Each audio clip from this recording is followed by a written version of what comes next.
Let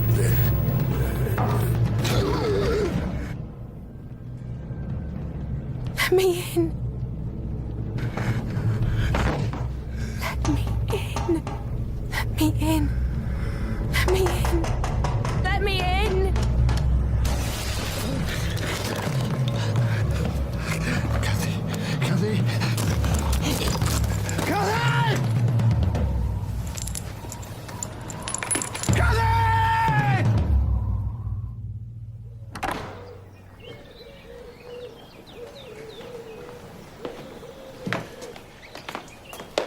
I will not be living here, then. Your father is eager to have you live with him. Is it a long journey, Uncle? No.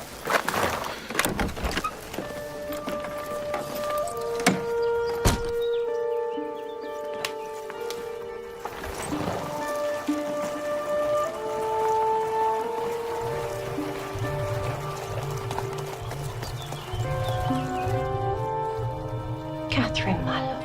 He's gone, Nellie. My cousin is gone.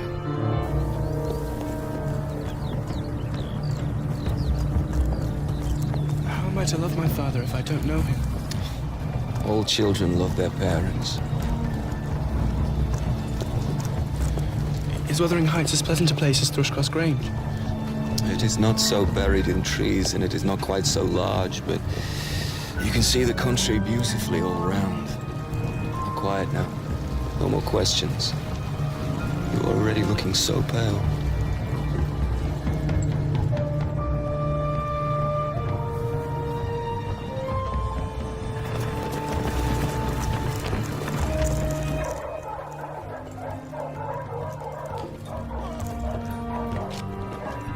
Ah, you brought it, have you? I feared I'd have to come down and fetch my property myself.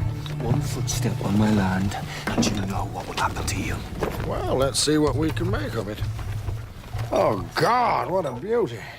Well, damn my soul, it is worse than I expected, and the devil knows I wasn't very hopeful. Looks worse than you. Do you know me? No. Well, your mother was a wicked slut to keep you in ignorance, the sort of father you possess. How dare you? I shall carry him. How about you have hardly the strength to carry yourself. Don't leave me. I'm not staying here. I'm not staying here. Don't leave me, Uncle Edgar. You must be kind to your son, else as God is my witness, I shall find a way of hurting you. I shall be very kind to him. You needn't fear.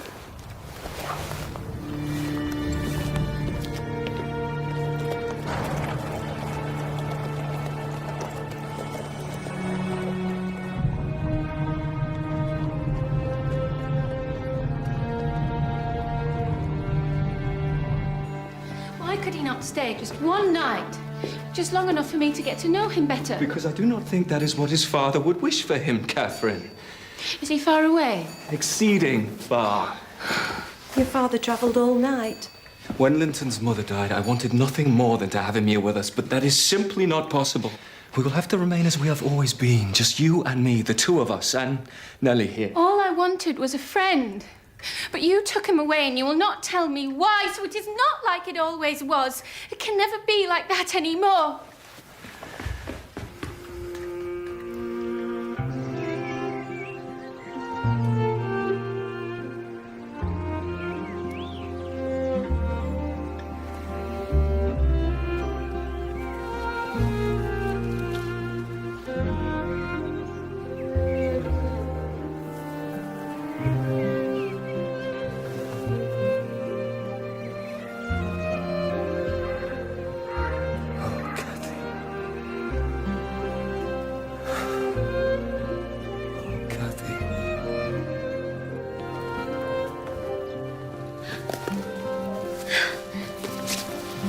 Oh, Nellie, thank you. It was Kathy's, your mother's. I've kept it these 18 years. My father is up at the church, I suppose. Why does his sadness at Mother's death always weigh on his happiness that I was born? Now, cheek. What shall we do to cheer you up? I know where I wish to go. Where a colony of moor game is settled. That must be a good distance up, I'm not so sure. Please, Nellie. You did ask me. And it is my birthday. All right. But we must be back within the hour.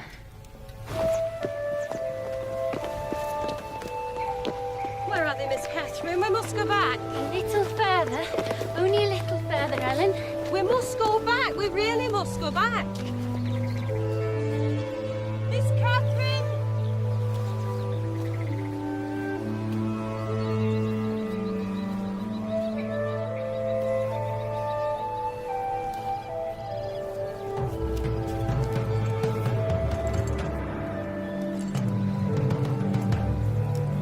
What are you doing, girl?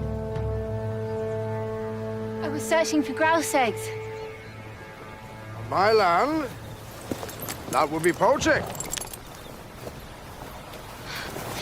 Papa said there were quantities on the moor, and I would never have taken any. I just wished to see them. And Papa is Mr. Linton of Thrushcross Grange, is he not? Who are you? You don't know me, Of course I don't. yet I know you. Catherine, You may know my name, but you don't know me. I know enough to know that today is your birthday. I was acquainted with your mother.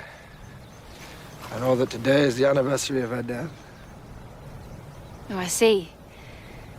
And you saw me and recognized my mother in me. No. There is nothing of your mother in you. Well, how then? Come and meet my son. You know him already. He will help explain everything. Know him? How could I? Come to my house and see, child. I will come. But I think you were mistaken.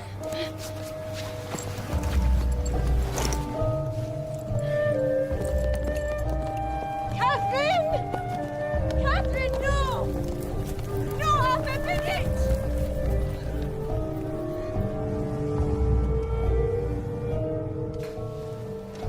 Now, who is that? Didn't I tell you you knew him? Linton? Is that you? This is your son? Catherine, I prayed so to see you before I died. You were so close these past months. Why did you never come and see me? Best ask your father, that. My father? He told me that Linton was living many miles away. So you must be my uncle, then. If you have any kisses, child, give them to Linton.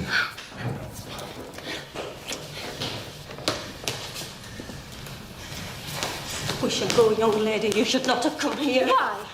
Because I would discover that my cousin should be so close. Make yourself at home, Nellie. Your old chair still sits there for you. You lived here too. She did indeed. And she raised your mother here. Is this true, Nellie? And she raised me also, although I don't know if Nellie looks at me with pride for the job she did. Now, son, have you nothing you can go and show your cousin? Take her to the stables to see the horses. Wouldn't you rather sit here? I love being out of doors, don't you? Hareton, come here. You shall have to settle for Hareton here. Isn't he a handsome lad? Go with her around the farm and behave like a gentleman, mind, and don't stare.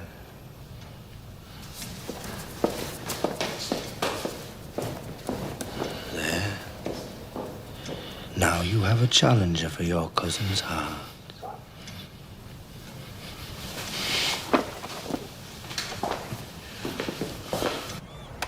It's some damnable writing, but I cannot read it. Perhaps I could help you to read, if your master would allow it. My master? My master? Damn you! I'll see thee damned before they calls me servant. I'm sorry if I gave offence. He's not a servant. He's your cousin too. My cousin? I have tied his tongue. He will never be able to emerge from his coarseness and ignorance. And is this how you take your revenge? By warping the next generation? Is that why you lured young Catherine here? I just want her and Linton to get to know each other. Where's the harm of it? From now on, you are to avoid his house and his family. I know this is because you dislike Mr. Heathcliff. No, it is because he dislikes me and is a most diabolical man, delighting to wrong and ruin those he hates if they give him the slightest opportunity. But Mr. Heathcliff was quite cordial, Father, and he didn't object to our seeing each other. He detests you on my account. I am certain of that. You will listen to me, and you will obey me. You will not visit Wuthering.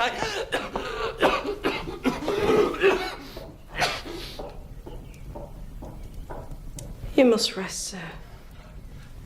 I cannot abandon her to him. I cannot.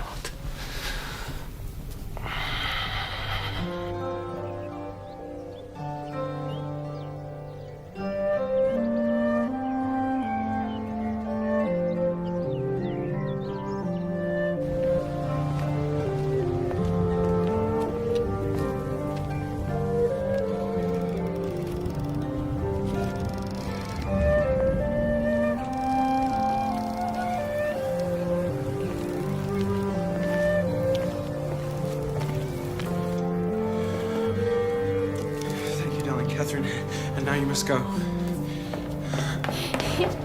Kathrin? Kathrin, no, you don't know my father. Please, I beg you. Let me guess which is your room. Kathrin, will you please desist in this?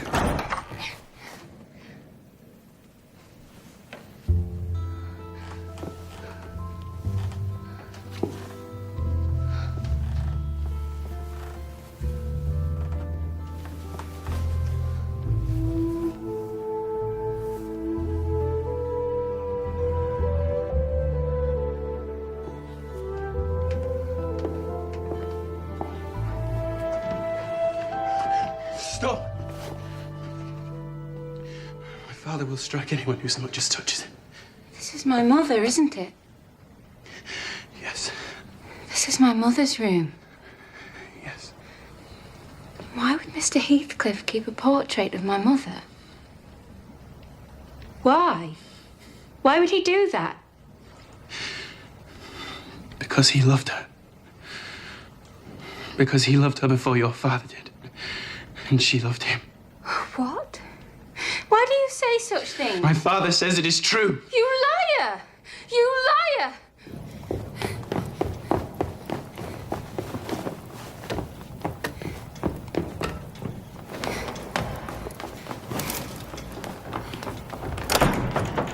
It's locked! Where did your father keep the key? I am 18 years old and I am dying. For pity's sake, Linton. And that is why father wants us to be married as soon as we can. What? He made me change my will and bequeath everything to him. He wants us to be married. He wanted me to lure you here, and I tried not to act the traitor, but you would not leave. You would not leave. All the doors have been locked, Kathrin.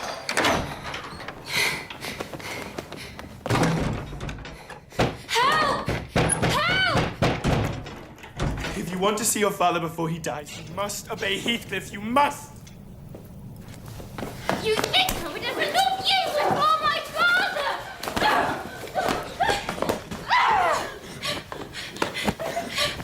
Well, I take it from this touching scene that you have made your offer of marriage, and young Miss Linton is expressing some misgivings.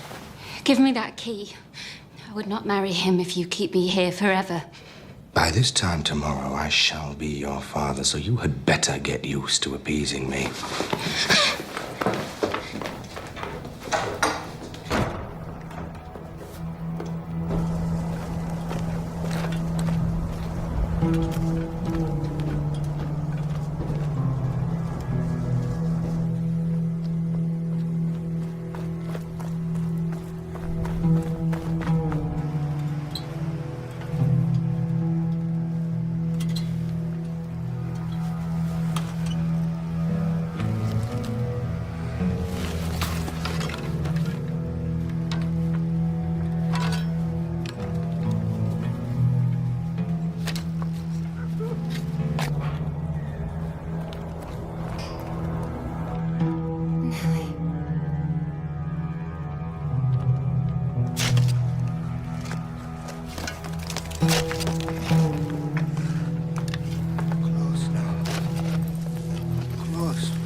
foolish.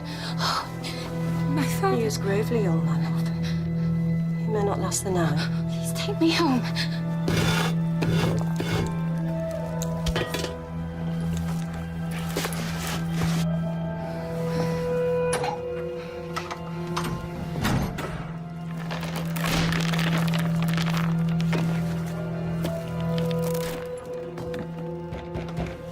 I know this scheme cannot be of your devising. I know there is good in you.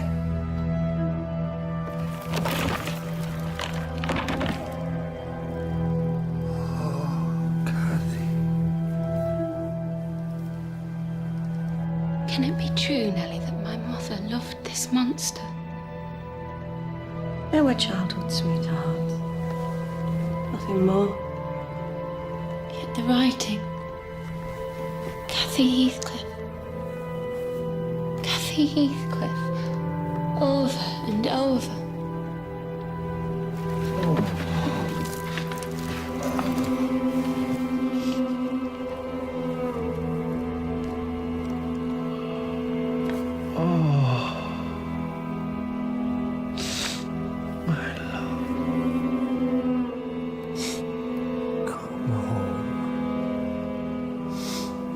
Please just come home.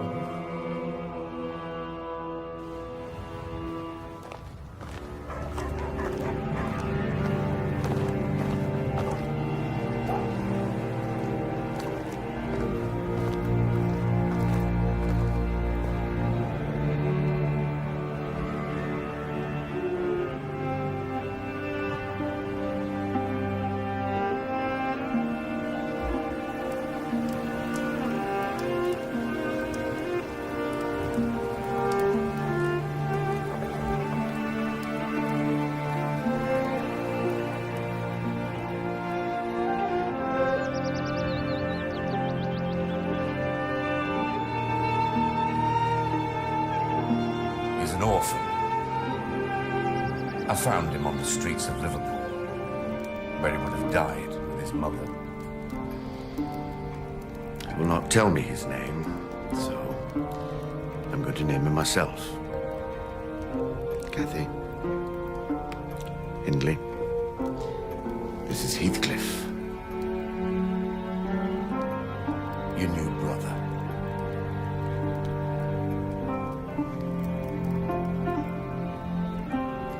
I don't know what the master was thinking of bringing a gypsy brat like you into the house. Is it hardness or gentleness that stops you from complaining?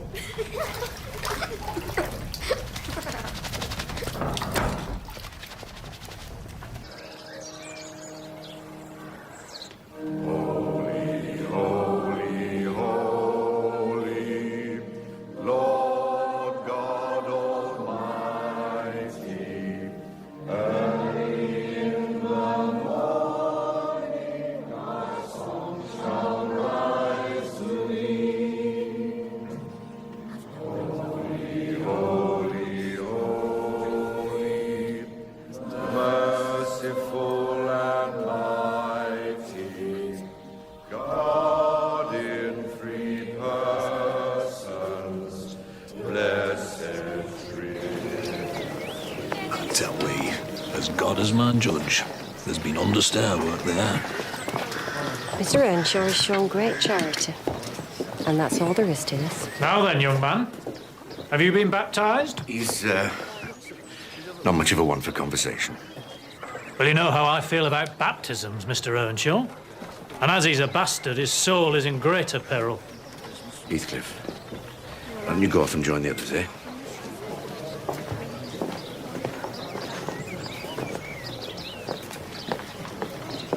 Come on.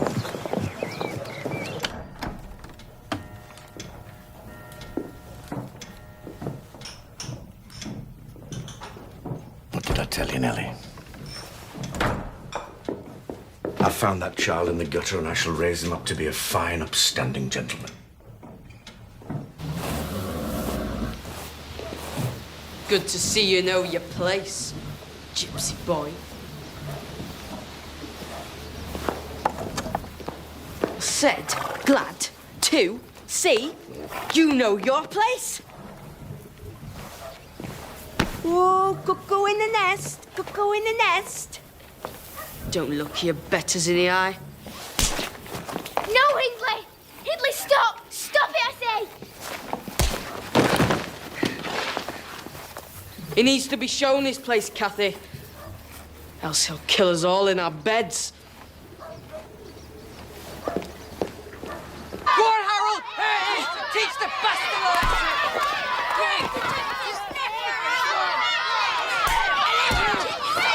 You boys! Stop it!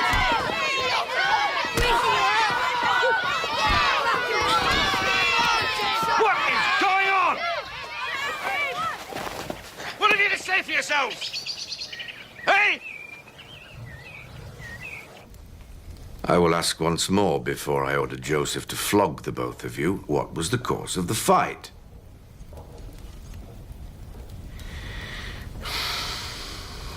Joseph.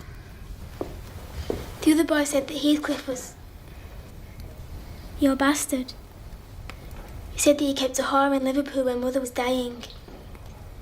And Heathcliff said he could say what he liked about him, but not blacken your name. Thank you, Cathy. You and Heathcliff may go.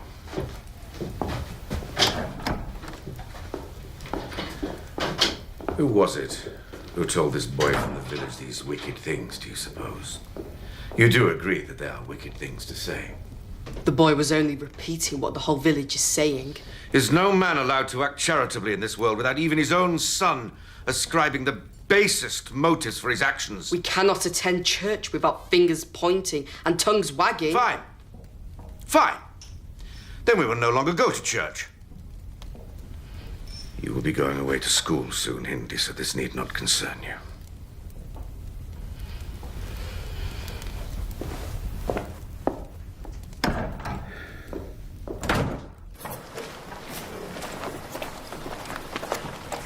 Well, I say, who is this handsome young squire? Goodbye, Nellie.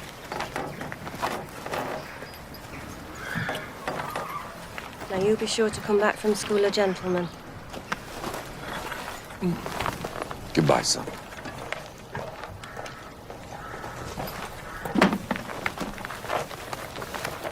Watch him, Cathy. Watch Heathcliff very closely. He's a cuckoo in the nest. He feeds on Father's affections until Father won't have anything left to give you.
Heathcliff!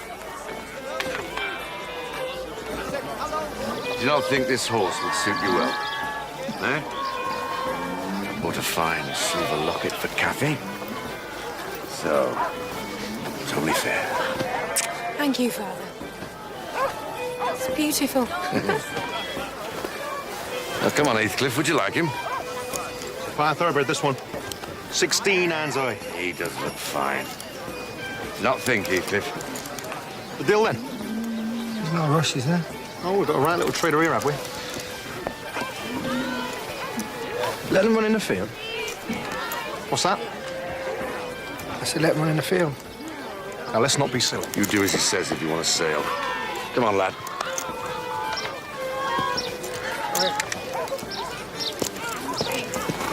Come on.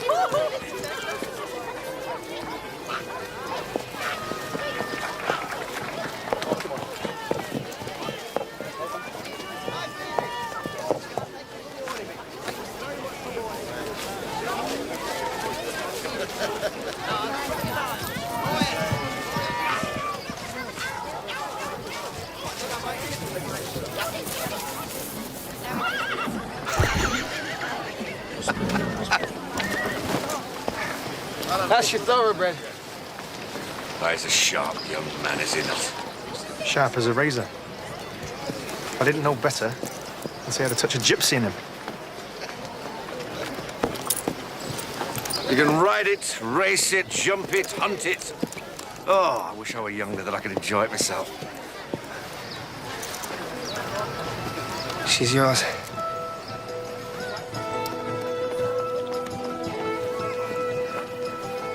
Good.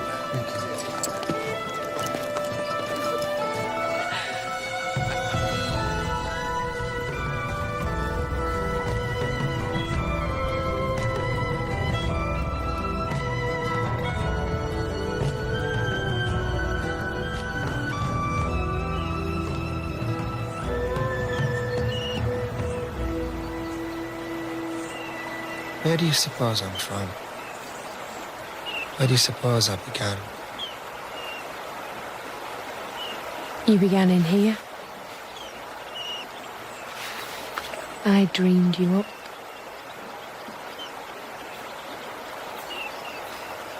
Heathcliff, don't fret so. That horse trade of the fair sensed my wretched beginnings. It's like a badge I'll always have to wear. Your beginnings might have been more noble than any of us.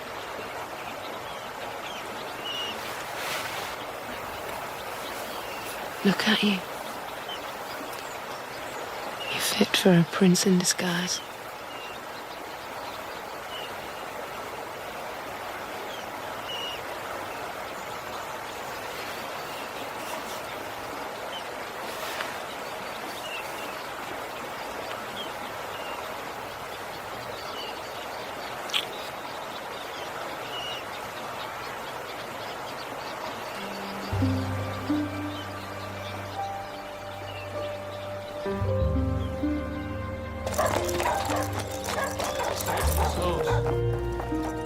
Master, you need it.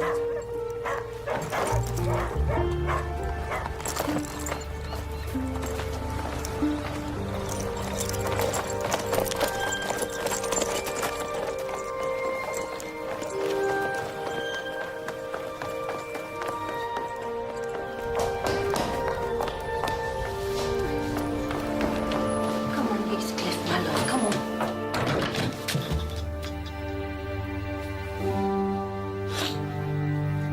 Father's dead.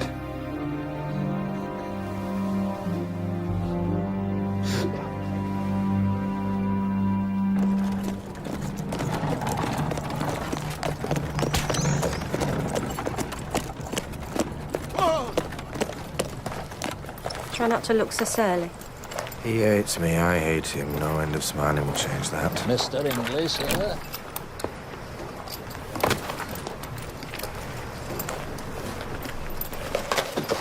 My dear? You must be Kathy. Oh, I've longed to meet you. I shall be quite the big sister to you. Kathy? Now, perhaps Cathy, you could show my wife around our house so she can choose which room suits her best. I was hoping that we could have a joining room, sister. Don't just stand there gawping, Heathcliff. Go and see to the horses. From henceforth, you and Joseph will quarter yourselves in the back kitchen. I want my wife to have free run of the house, and I don't want her to be falling over servants all day. Of course. No matter to me where I am, as long as I have the good book to guide me. Oh, good. I was wondering where you were skulking off to. Was that any way to address your brother? From now on, you will keep company only with the servants. You will earn your keep by labouring out of doors. If you're sure that's what Father would have wished. And you will never speak to me or the mistress unless spoken to first. Is that clear?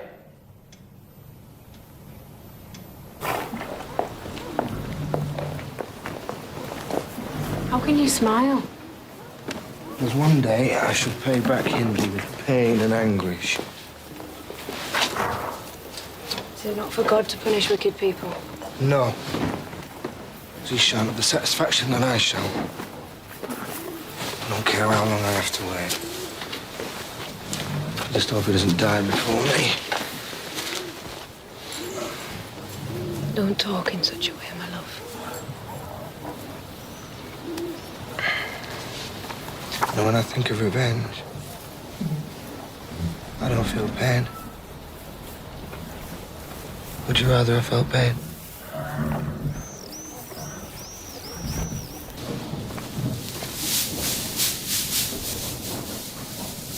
Now you say your prayers, young man.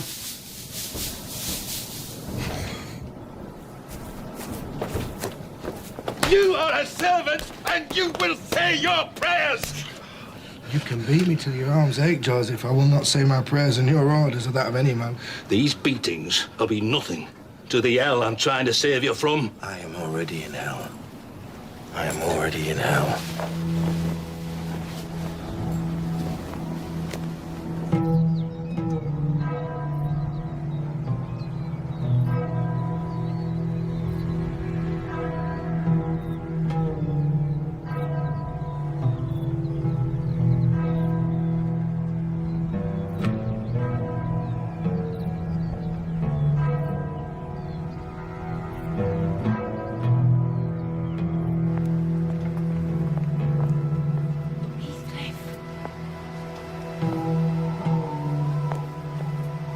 Heathcliff!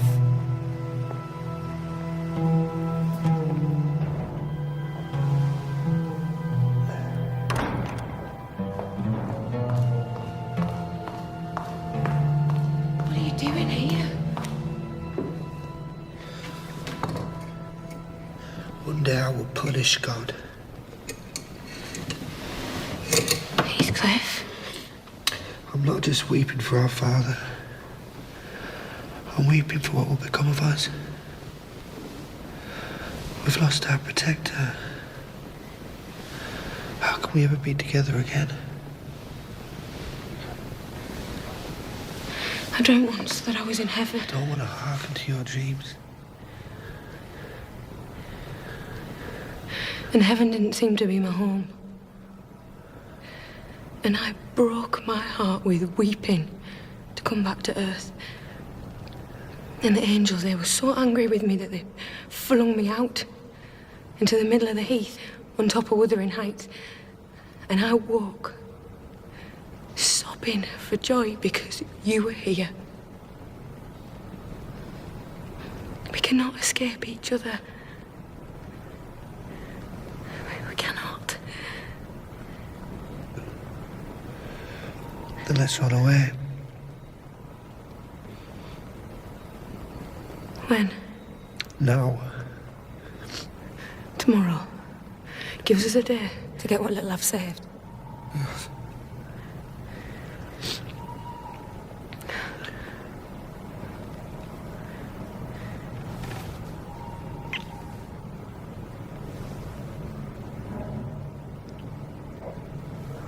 Who's there? Who's in there? Is that you? You devil Heathcliff? Is that you, boy?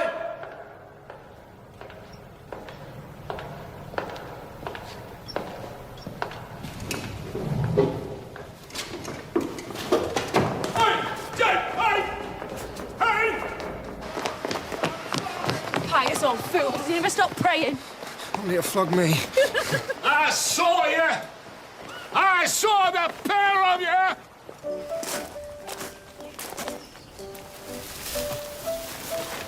Kathy, if we get caught, they'll hang us.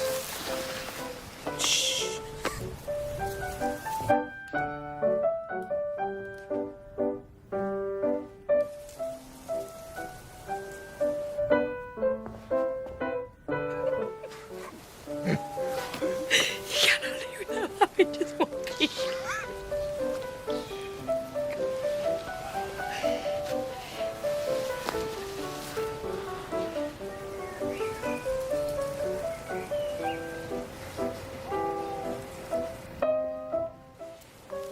He dances like a badly trained monkey. Who's there? Who's there? Come on, let's go. He won't come out here. He hasn't the art for it.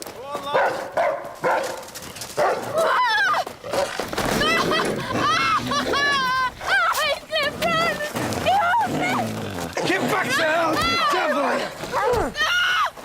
Don't move, you fiend. You shall go to the gallows for this.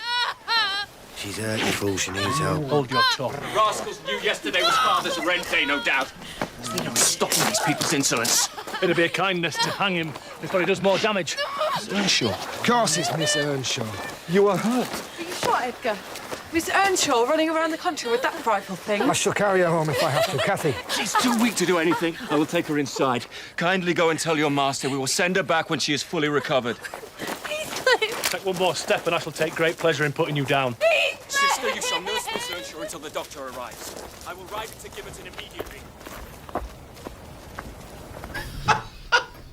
And did they say how long they're intending on keeping her? They wouldn't tell me. I see. I see.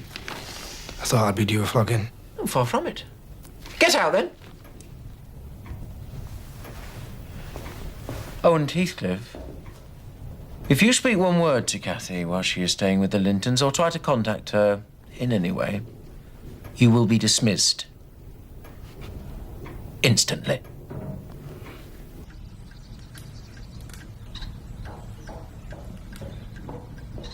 Keep our patient behind doors for 5 weeks.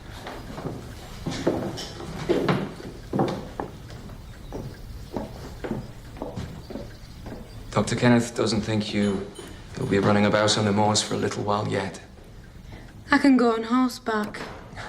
Well, I'm not sure that's advisable, not from what he was saying. I shall die of boredom. Well, Isabella and I were thinking that since you are forbidden from moving, that perhaps she could paint your portrait while you sit. Then we could think up no end of distractions. No end of distractions. How lovely. You know, if you choose to accept our kindness, that doesn't mean you're betraying your own nature or that of your friend. And you have had a terrible shock, and you've lost a lot of blood, and I know your father died recently. So, all in all, you seem like a young lady who might not have had a lot of care in her life of late. So, as stiff and as pompous as Isabella and I might seem compared with, if you would just let us look after you, would that really be such a bad thing?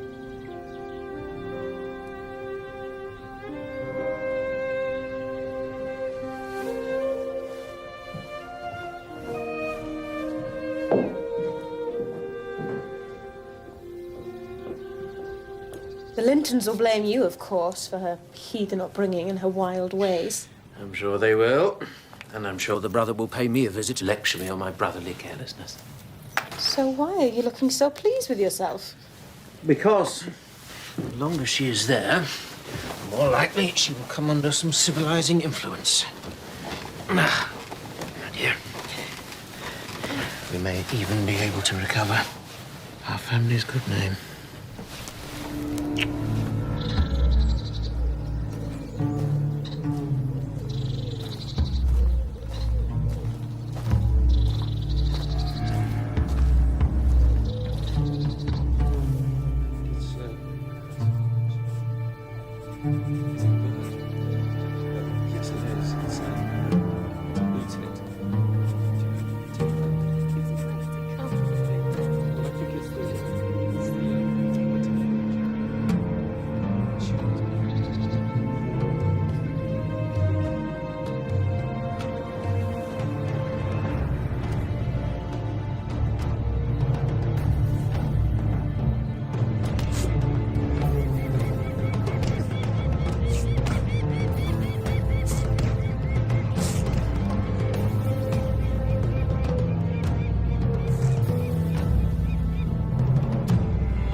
Kathy, I should scarcely have known you. Where is the wild little savage from 5 weeks ago? Don't touch them, my Come, lord. boys, come, boys. Swallow your dress. Kathy, you're quite the young lady.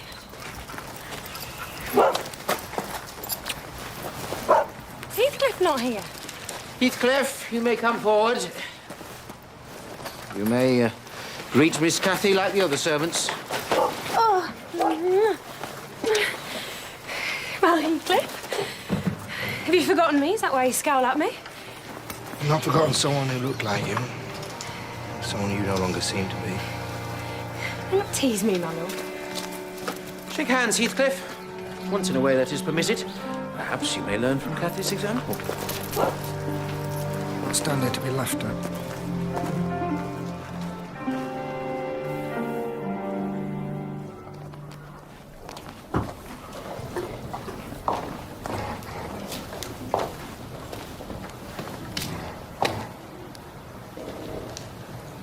Why are you refusing to see me? Because I don't know you. Hindley is right. That little savage is lost, and it was her that I loved.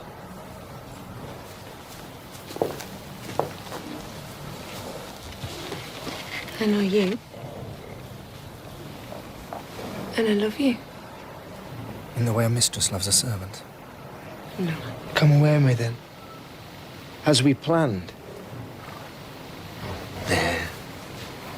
The pause that betrays you. I'm frightened. Of what? Of me? Of poverty? You're asking me to risk my reputation. Once a woman's reputation is gone, she has nothing. Your Kathy would never have said such a thing. Old Kathy didn't know the world and how it regarded us. I have tried to leave you. Your love holds me here. Now, if you mean to be indifferent to me, at least do me the favor of releasing me.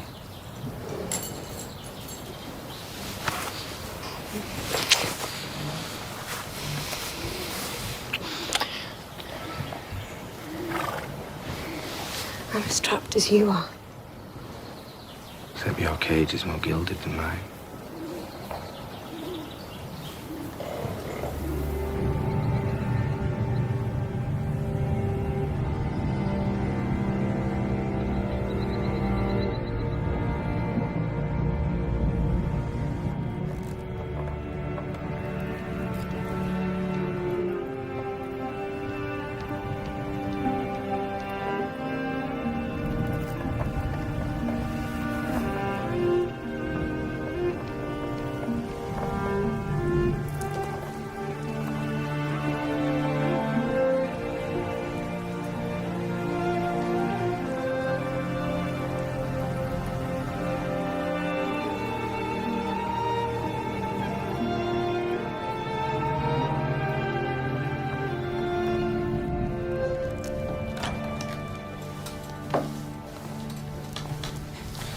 Why don't you dress up smart before Kathy's guests arrive? Master says that everyone is welcome. I do not think that Kathy will welcome me. If I tell you that she cries whenever I tell her that you're not here, I would say I have more reason to cry than her. if you try to mend your appearance, then Edgar Linton shall look quite a doll beside you. And how will I have the chance of ever being as rich as he?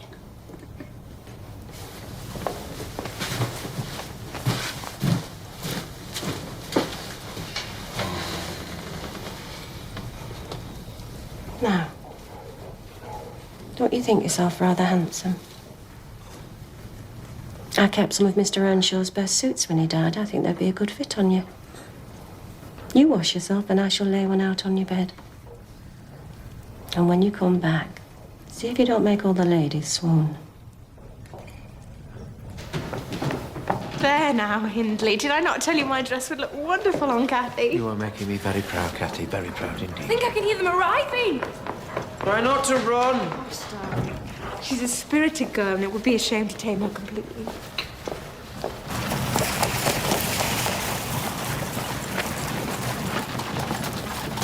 Now remember, Heathcliff, show an amiable humour. Splendid that you could come. Not as around as the Grange, of course, but please. It's charming.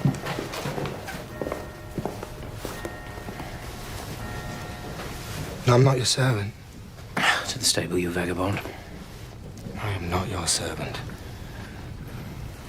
Don't stare at me as though I'm not. Been combing your pretty curls, have you? Please! You dirty gypsy lot, you fiend! I will break Stop your it! insolence! Stop I will it! break you! Out! Stop! Brute, you fiend!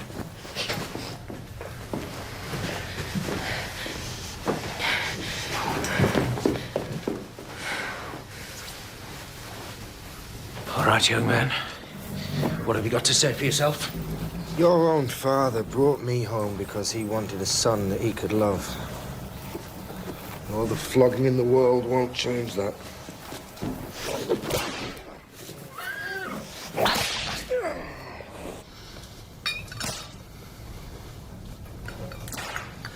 Well, perhaps next time you can come and have tea at the Grange. Perhaps you can flog one of your servants for our entertainment. Kathy, Where is my wife? She took herself to bed. She felt suddenly out of sorts. Well, that brute of a servant warmed me nicely. Next time, Edgar, take the law into your own fists. It'll give you an appetite. Come now, eat up. That gypsy won't be offending us again. Joseph is locked him in the stable for the night.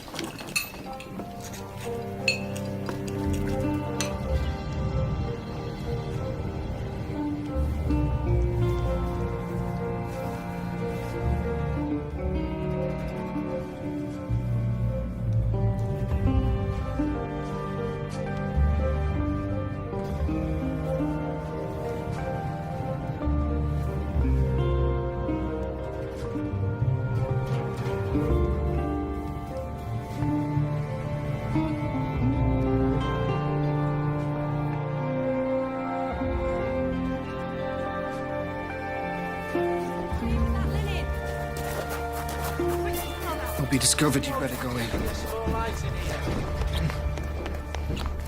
Go on. Go!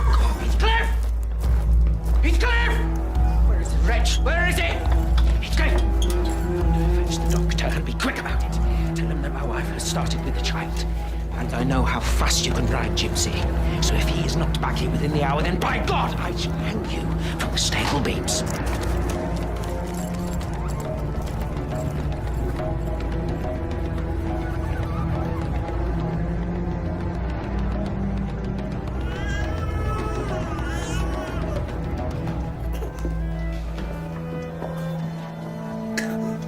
You have a son.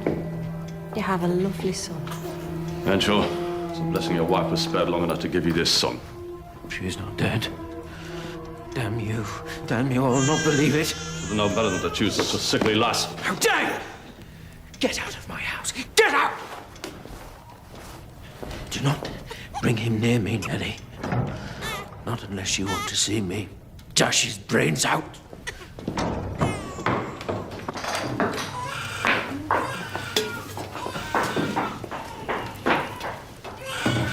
Do not smile, my love. If I tell you why I'm smiling, I think you'll smile too. Damn it. As Hindi was flogging me, I shouted a curse, and look. He's lost the only person that ever loved him. You cannot welcome the death of a baby's mother. I welcome anything that makes Hindi suffer. So you're sorry for talking like this, my love?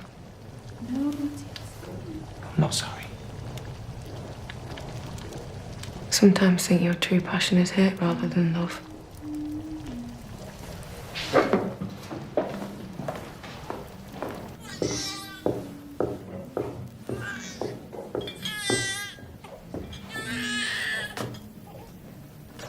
Hindley?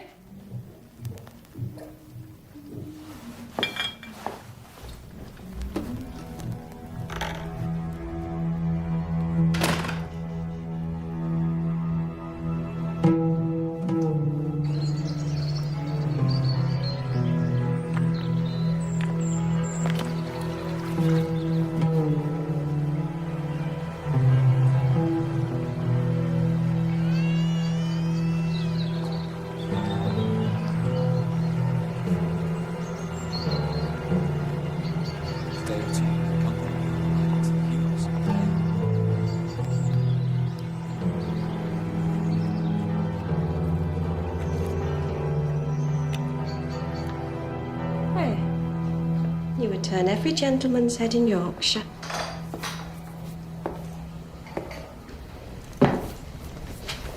Heathcliff. Going somewhere? Where would I go, my love? It's raining. Here you have that silk frock on, my love. Someone coming here, perhaps? Perhaps. Edgar Linton. That's enough, Nellie. Let me alone.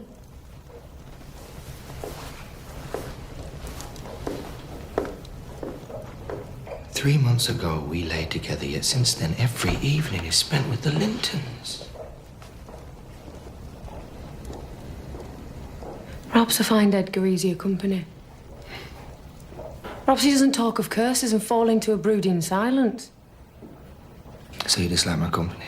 It's no company at all when people know nothing and say nothing. Yeah. There, at last you've said it. I'm no longer worthy of you. I shall make you suffer for this. So I'm cursed too, am I? No, I'm the one that is truly cursed. I was cursed the moment I laid eyes on you.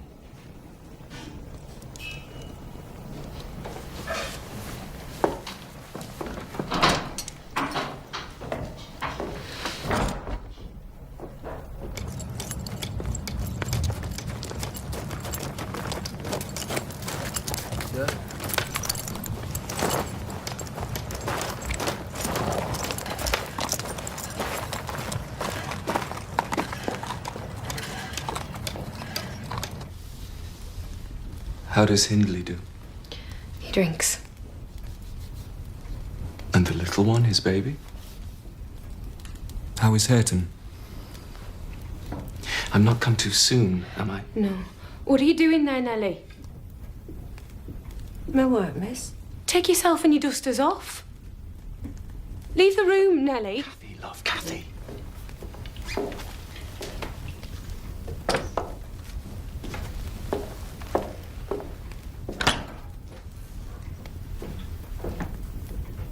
I hate her fidgeting in my presence. You must not go. I must. I feel you do not want me here. Edgar Linton, sit down. You shall not leave me in that temper.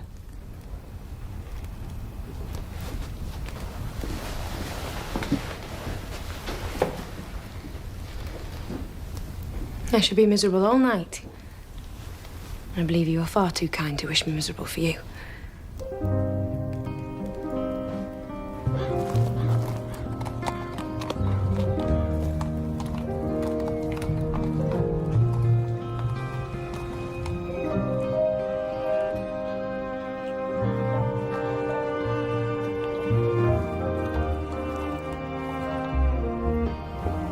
If that's you, Nellie, then I'm sorry for scolding you.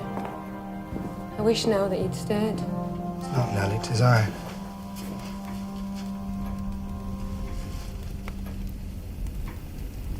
Why, Kathy, what is it? What's the matter? Edgar Linton's asked me to marry him. And have you given him your answer? But you did not say no. And have you considered how you will bear separation from me and how I will be quite deserted in the world without you? Did you consider that? Are you quite deserted? Were you separated? Who is to separate us, pray? You will be Mrs. Linton. Yes. And as Mrs. Linton, I can aid you to rise and place you out of my brother's power. With your husband's money, you will rescue me. Do you think I could endure such a thing? No, you will be Mrs. Linton.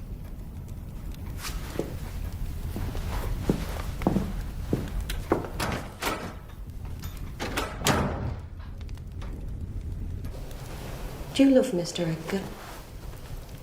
Of course I do. Why do you love him? I do is not sufficient. By no means. You must say why. Well, because he's handsome and pleasant to be with. It's bad. I shall be rich. I'll be the greatest woman in the neighborhood. And still. However, I suppose your brother will be pleased. Edgar Linton is a good man and he will save you. 'Tis neither practical nor desirable for you to marry Heathcliff. And if you love Edgar, and Edgar loves you, where is the obstacle?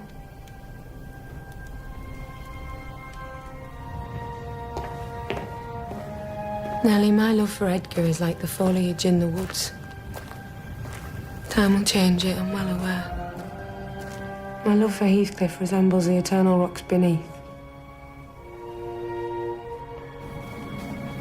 My great miseries in this world have been Heathcliff's miseries. If all else perished and he remained, I should still continue to be. Nellie, I am Heathcliff. Not as a pleasure, but as my own being.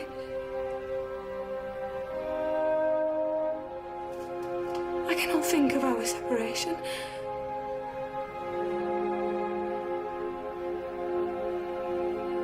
I will never talk of our separation again.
You are about to take are to be made in the presence of God, who is judge of all and knows all the secrets of our hearts.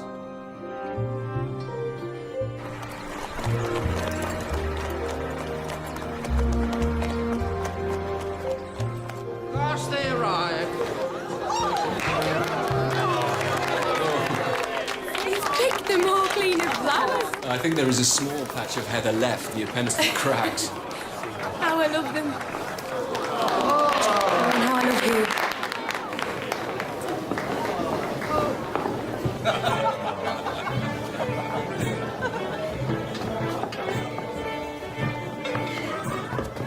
Kiss me, Heather.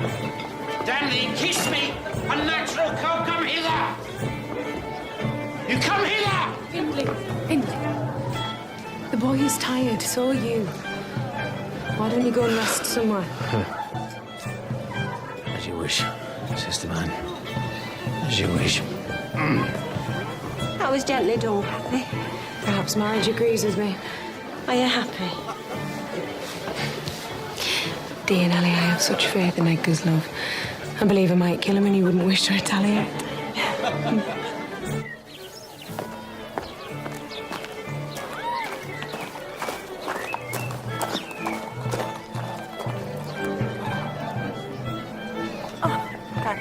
We should be such fun sisters. Of course we shall. Perhaps next time we're having a wedding breakfast, it will be yours. Mr. Brennan is in trade. Well, I believe. They say that tradesmen are dour but stalwart lovers.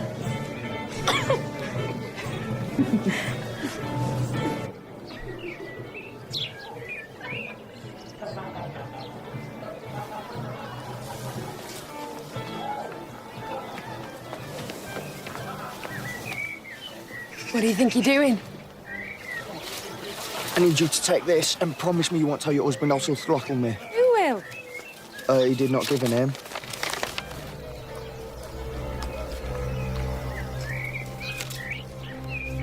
The man who gave you this note, did he say anything else? No. He just told me to promise you won't tell your husband. Where did you meet him? Where? All right, darling. Who was that? You're trembling. Just a boy spying on the celebrations. It reminded me of when I first looked in on you. Of course. And you were with that gypsy who ran away. Heathcliff. That's right. Heathcliff.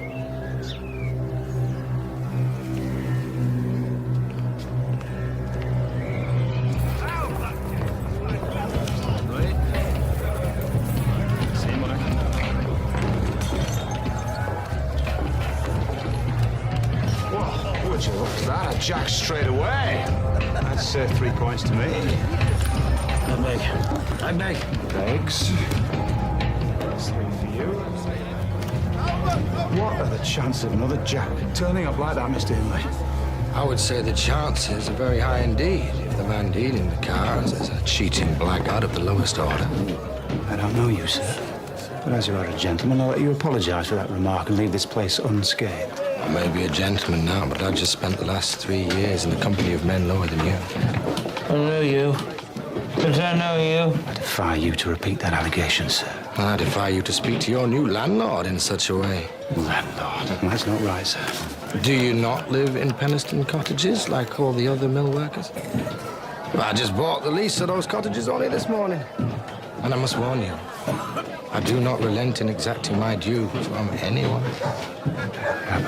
I was just taking advantage of the fact that Mr. Inley were taking a drink, sir. Keep it, keep it. You may lie to Mr. Indy till he goes to hell, but you do not lie to me. Do you understand? Yes, sir. So, my cards. Are they not? Did you ever play Trinidad or Forza? Now there is a game for cutthroats. And Londoners.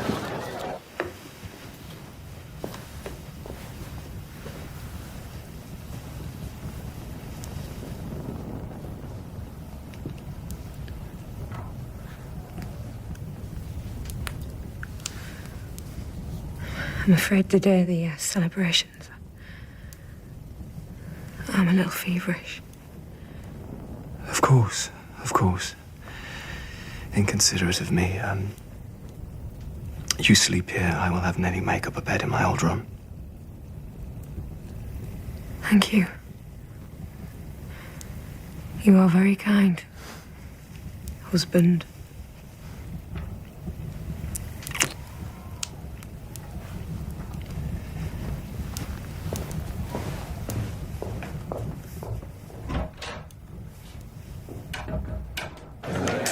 Give her the note like you said, sir. Heathcliff's game again. Good lad, good lad. Now, how much did you start with tonight, sir? 3 shillings, sir. Well, there's 6. And as for you, lad, the rest is for you. What's it? £8, take it. Come with me. I shall see you safe home with such a fortune. Take his coat.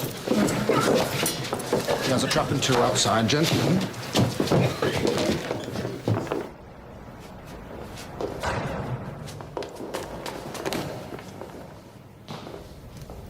So, the devil sent thee back to us, has he?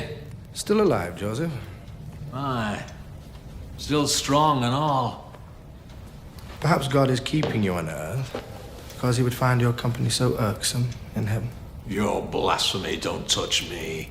It's your soul you're damning. My soul is already damned, Joseph. You can count on that.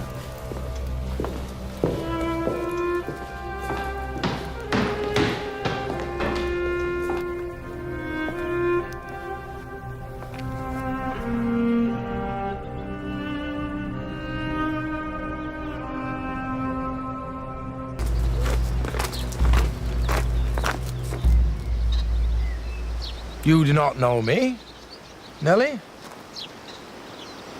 Look! I'm not a stranger.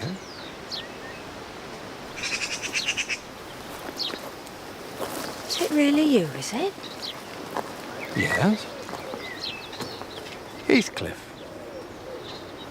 Are they at home? Where is she? Is she here? Speak. Speak.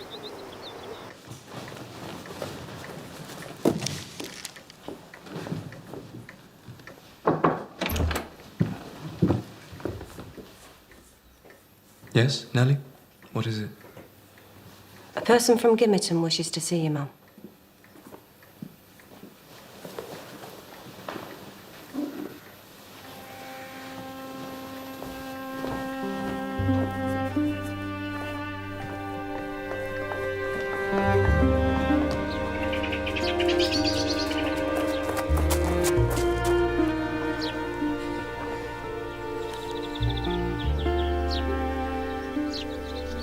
When I heard you know, I thought I'd never see you again.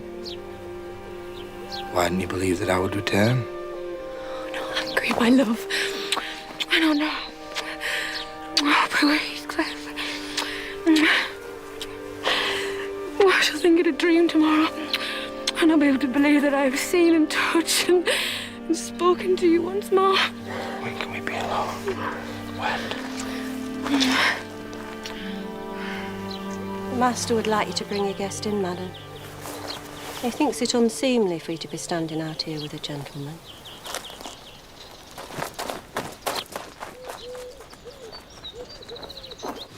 Edgar! Edgar!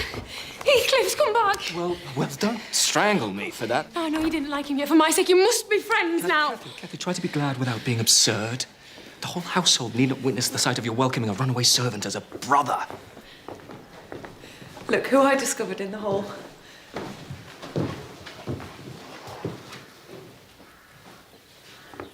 Has Mr. Heathcliff not changed beyond all recognition, Edgar? Not entirely, no. Sit down, sir. Mrs. Linton, recalling old times, would have me give you a cordial reception, and of course I am gratified when anything occurs to please my wife. Your wife? Oh, yes. I heard you married only yesterday. A pity you did not come sooner, Mr. Heathcliff. You could have made merry at the celebrations. I am not much of a one for making merry, Miss Isabella. Too busy making your fortune, no doubt. And what would make you think that I've made a fortune? I can see by your bearing and your dress that you've not spent your time away from us trading horses and reading fortunes, as some might think. That much is true. So are we to learn how you have made your money, Mr. Heathcliff? The same way as any man, by taking advantage of other men's weaknesses. You must forgive Heathcliff, Mr. Linton. He always liked to provoke. Kathy, unless we are to have cold tea, I am thirsty, and Mr. Heathcliff will have a long walk wherever he may lodge tonight. Not so far, really. I'm staying at the Heights. Hindley invited me this morning when I called. Hindley invited you, really? Yes, as I called to inquire about Miss Earnshaw. I'm sorry, I mean, Mrs. Linton. Have you no fear of the consequences of fixing your dwelling with your ancient persecutor? I think my strong head will keep me from danger. And your brother can hardly be made morally worse than he already is now, can he? I always imagined that you might end up marrying Hindley, Miss Isabella. Me? No, I think not. Not nearly handsome enough.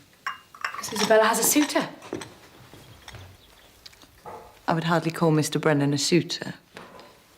Well, as I'm sure Kathy will tell you, the female heart can feel a sudden and irresistible attraction towards the most unlikely of men. Wouldn't you agree, Edgar? I know what my own heart tells me, and that is all any man needs to know, as far as I can tell. Well, it seems we have all grown wiser in the years of my absence. Indeed, sir. I hope that is true.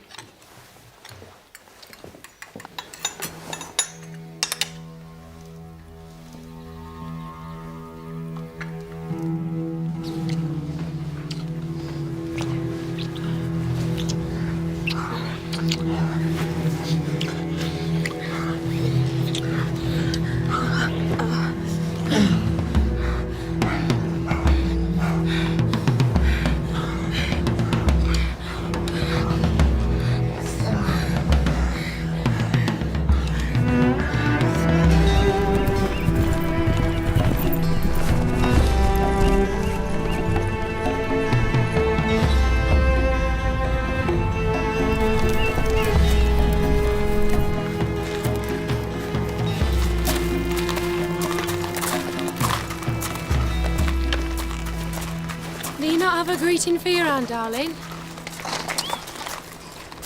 Ayrton, who has taught you these fine manners, eh?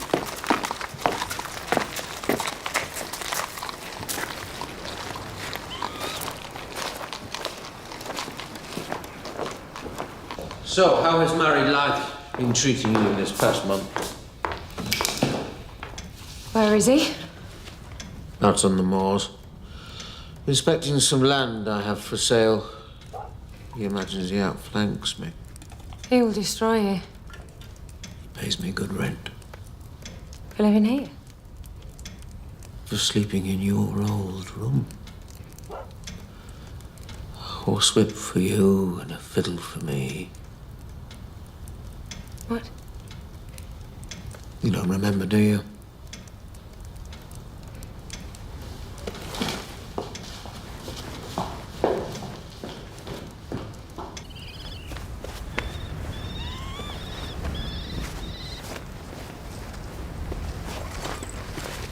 Why'd you not come sooner? I've waited weeks to see you. A married woman. Every movement is monitored and remarked upon. You've made yourself a pretty prison, have you not, by being too impatient to marry? You gave me not a word. In 3 years, not one indication whether you were alive or dead. When I heard that you were to marry, I had one thought in my head: I would return. Have one glimpse of your face. Settle my score with Hindley, then prevent the law by executing myself. Now I say I should have stuck to my course. And you and I was to marry, and you didn't return to stop me from taking such a step. You'd already betrayed me with your heart. So you returned on my wedding day to punish me.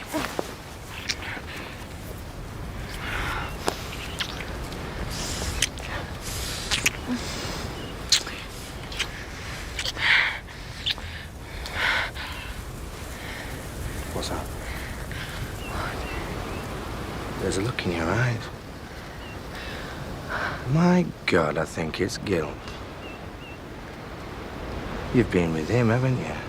You've laid with Edgar, haven't you? He's my husband. You think your pretend marriage matters to me? How am I to look at you? How am I to touch you on his milky, feeble hands of elder as I'm holding you now? You disgust me. I'm sorry. I'm sorry. I'm sorry. What have I done? What have I done? What have I done? What have I done?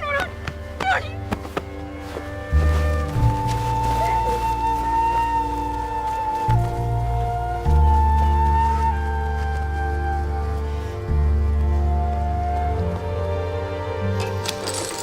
How about a game of threes up?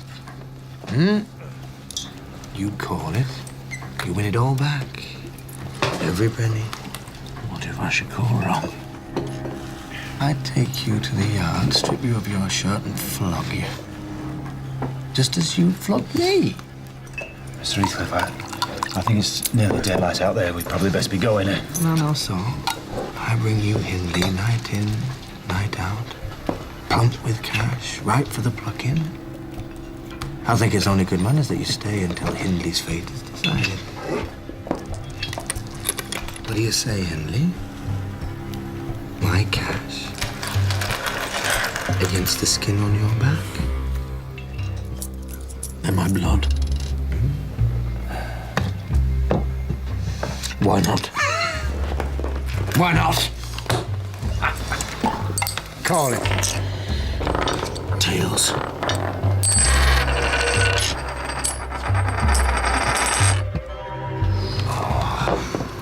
Heads. So, behind the stable door you will find a whip. Oil each tail so they do not snag in his open wounds. I think perhaps you've humiliated him enough, Mr. Heathcliff. I cannot feel any satisfaction for the humiliation I have heaped upon him so far. And the more revenge I get, the greater my appetite for it. The lad, sir. Think about Hareton.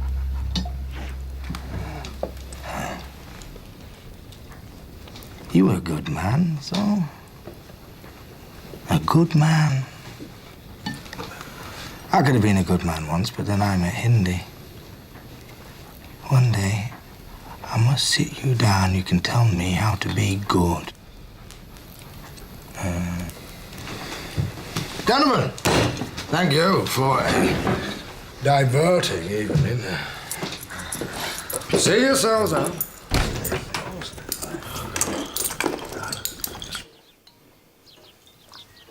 Are you well, my love? Just a little tired. Perhaps now the weather grows finer, we'll see some more of Mr. Heathcliff. I think Mr. Heathcliff has satisfied his curiosity, and from now on we shall see very little of him. That is a shame. Why so? Because I liked him, and I desired his company. Surely you do not covet the admiration of Heathcliff. I hope I've misunderstood you, Isabella. You have not misunderstood me. You cannot consider him an agreeable person. You are a dog in the manger, Cathy, and desire no one to be loved but yourself. That is enough. You shall not talk to my wife like that again, Isabella, and you shall apologize.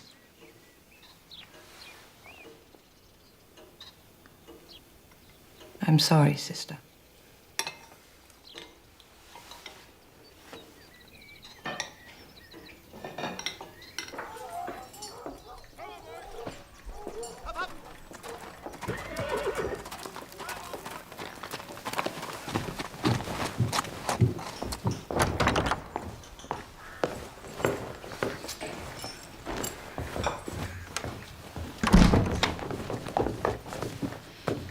Knew you would come in the end. Is Miss Isabella at home? Miss Isabella? Is she home? Now come. I like her too well to let you absolutely seize and devour her up. Besides, I would not approve. You would not approve? You who have treated me infernally do you hear? And if you flatter yourself that I don't perceive it, you are a fool. Darling, don't speak like this. And if you think I can be consoled by sweet words, you are an idiot. So I will ask you again. Is Miss Isabella at home?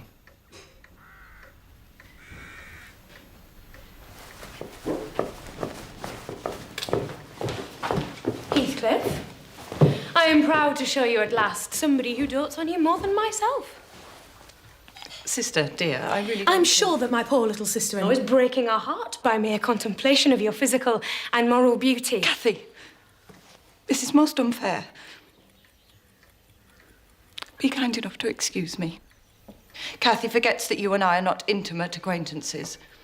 And what amuses her is painful to me beyond expression.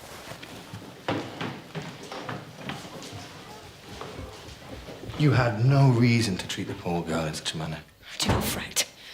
I would as soon as put a canary in the park on a winter's day than recommend she bestow a heart on you. There would be a certain symmetry, though, would there not, in Miss Isabella Hinton and I becoming lovers? Perhaps your fortune has changed you.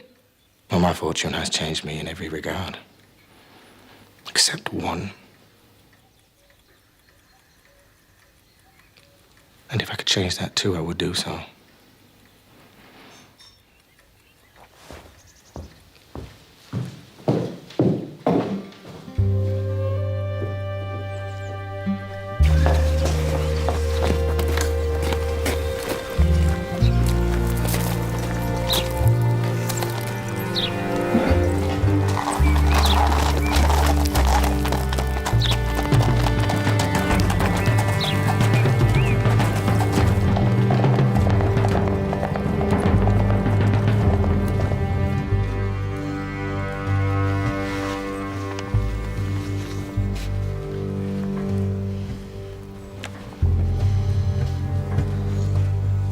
What is this? This is an agreement that Mr. Heathcliff has the first option to purchase any more land and buildings you may wish to sell.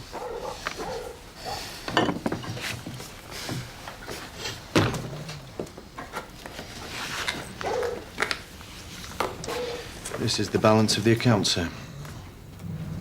Joseph! Saddle up, Hunter! I'll find a game in the bull whilst my luck has changed.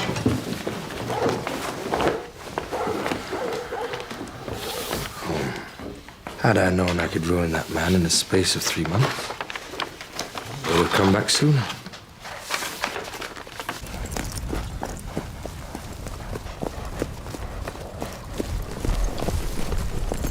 I thought I would never find this place.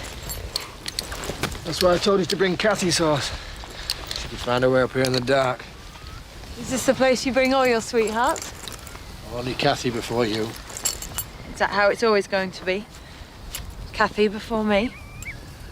I saw a spirit in you last time I saw you at the Grange, Isabella, that stayed with me. It is as though your brother has a woman's gentleness and you have all the fight. Cannot tell whether you are flattering me or not. Everything you hear about me is bad. You see some good in me. That's why would you be here? Perhaps I'm attracted to the bad in you. No, do not make a joke of it.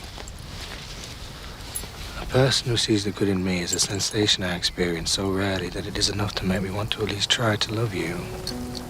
I knew you were a man who presented a darkness to the world because that is what protected you best. And I know your soul must be in torment for you to believe such a thing.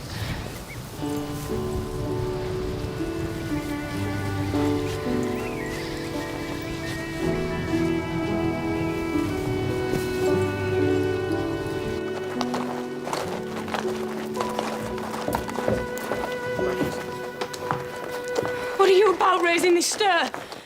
I said you must let Isabella alone, I beg you! Unless you were tired of being received here and you wish Edgar to draw the bolts against you. God forbid he should try. God keep him meek and patient.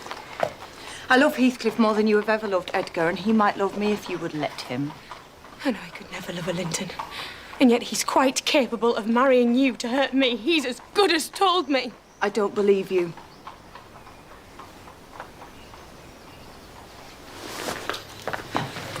What is it to you? I have a right to kiss her. If she chooses, and you have no right to object. I am not your husband. There's no need for you to be jealous. If you like Isabella, you shall marry her. But do you like her, Heathcliff? Tell the truth. Answer me. Answer me! You will not leave here until you answer me!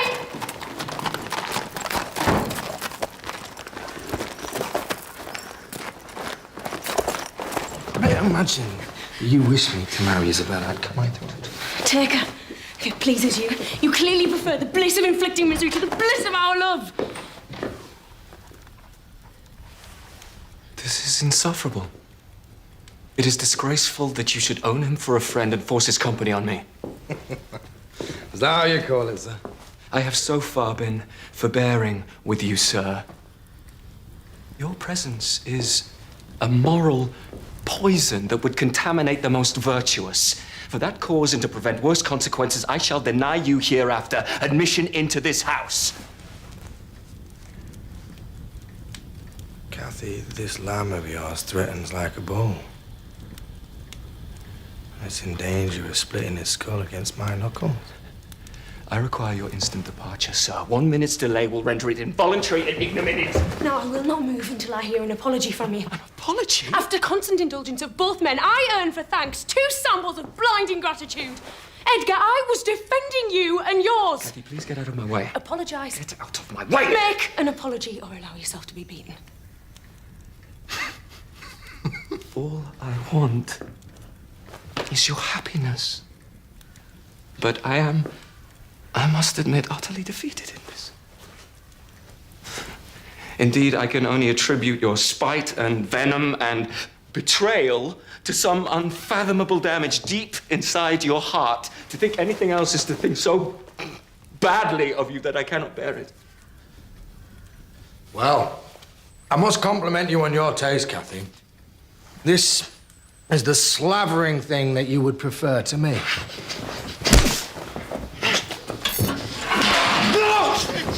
Heathcliff! No, I beg you! Go!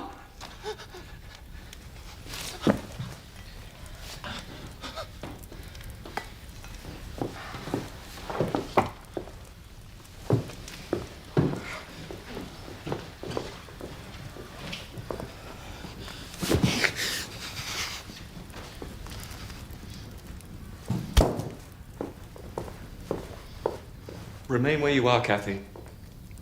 I shall not stay, but I wish just to learn whether, after this day's events, you intend to continue your intimacy. For mercy's sake, just let us hear no more of it. Get rid of me. Answer my question. Will you give up Heathcliff hereafter, or will you give up me?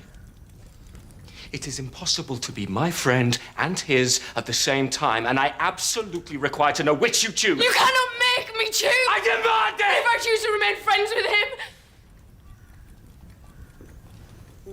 Then I shall ask you to leave this house. May I speak? To chastise me for my weakness, to mock me for my kindness. If you hear me out and you still want me to leave, then I shall relinquish any claim I have on you. Very well. If you cast me out, you shall cast out both your wife and your child. I am with child, Edgar. I'm with child.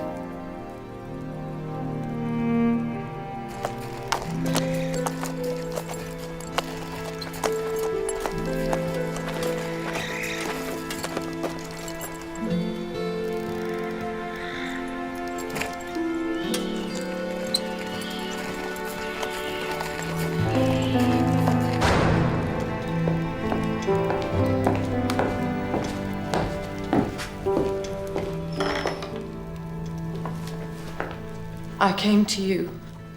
So I see. Though after your brother's threats and entreaties, I had rather you didn't.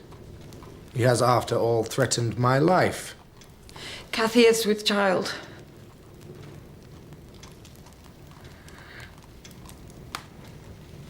You are lying. Has Edgar put you up to this? Sir, any loyalty I feel in this is entirely to you. That is why I've come here to tell you this. Even though he warned me that if I was insane enough to encourage what he calls my worthless suitor, he will dissolve all bonds of relationship between him and me. Yet, as you see, I am here.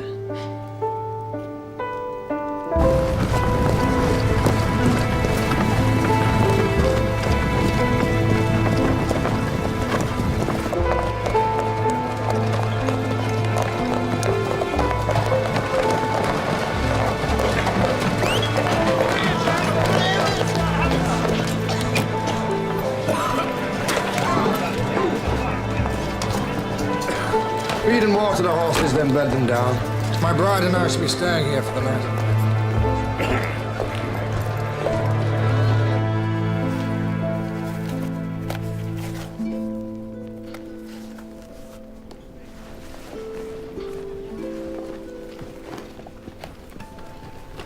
Could you?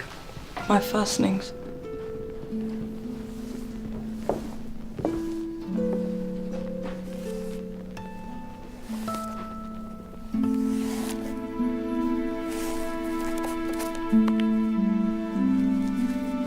Thank you.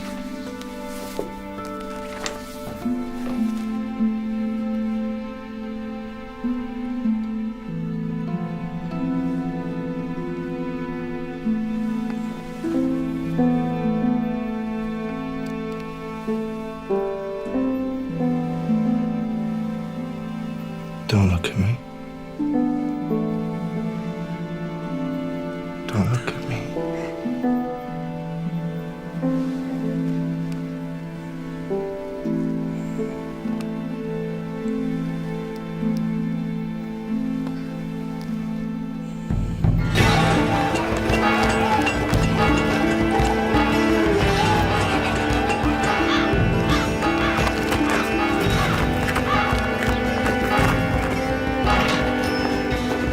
She's gone. Isabella is gone. She's run off with Mr. Heathcliff. This is not true. It cannot be. The lad who fetches the milk told me they were spotted 2 miles out of Gimmerton. And I've checked her room and her bed is not slept in, so they have a day's start.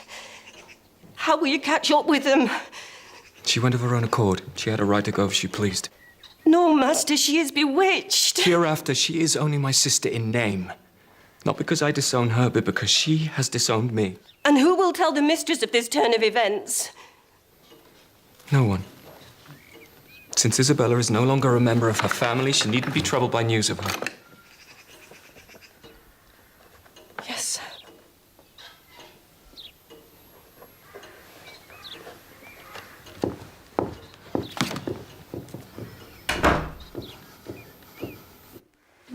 You're deceiving me! Shush, mistress.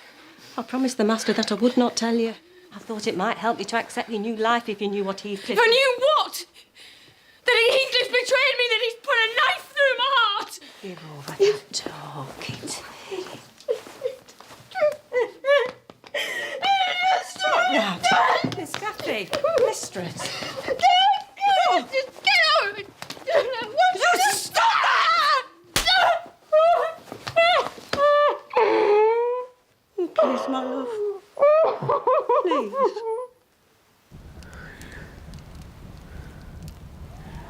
It's all right, my love. It's all right. Are you dreaming?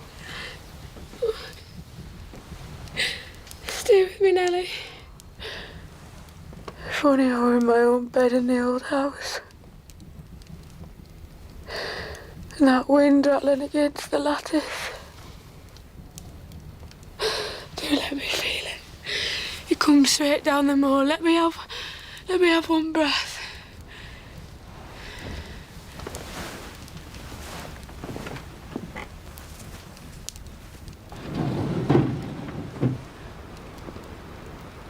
When will Heathcliff return? I do not know. If he felt anything for you, he would never return and let you be. I'll try and put him out of your mind. I cannot, Nellie. I cannot.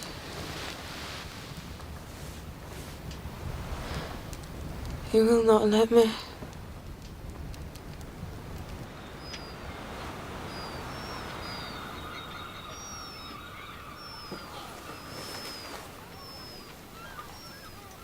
Where are we going? Although it may not appear to be the case, I have tried over these past 4 months to make myself love you. But I cannot.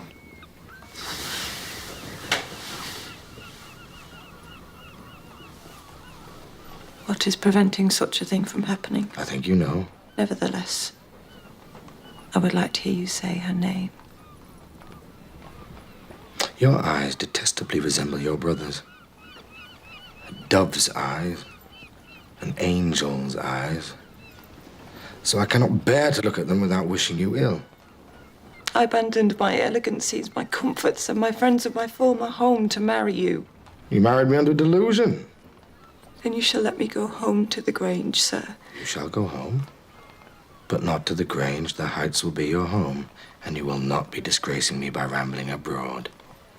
I cannot allow that. Surely in your heart you feel some pity. I have no pity. I have no pity.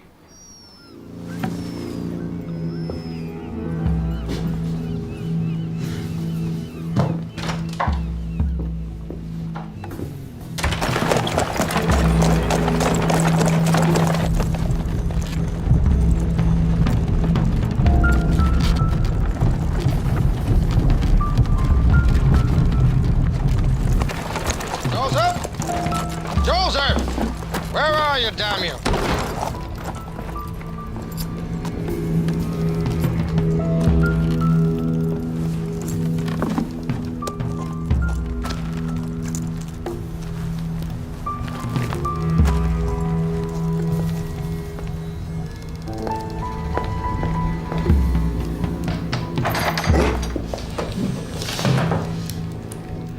Is he come back then?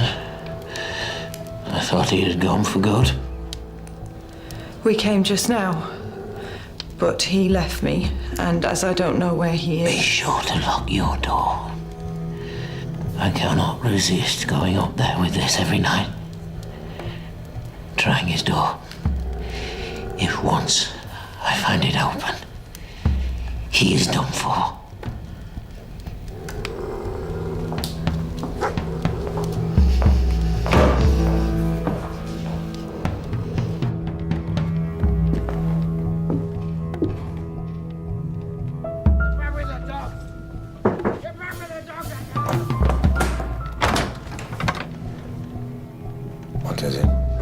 I am tired after my journey. I'll show you to your room. My room? I sleep in here.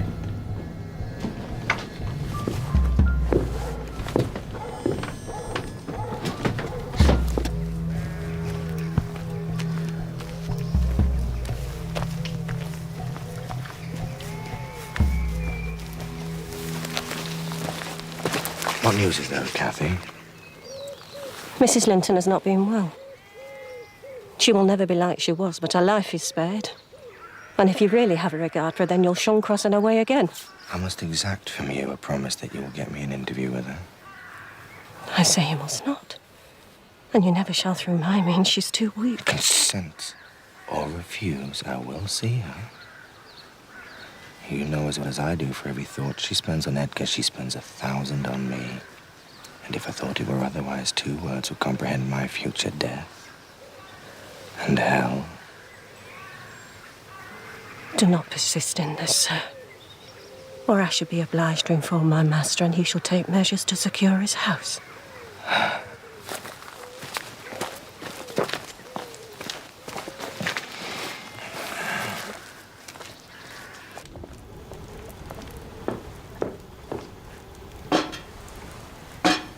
Who did you see today, Nellie?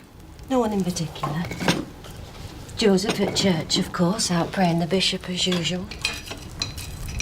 You're lying to me, aren't you? You have too much imagination and I have too little. Cannot make sense of you some days. I know that he's back. I can feel him close, so there's no use in trying to deceive me.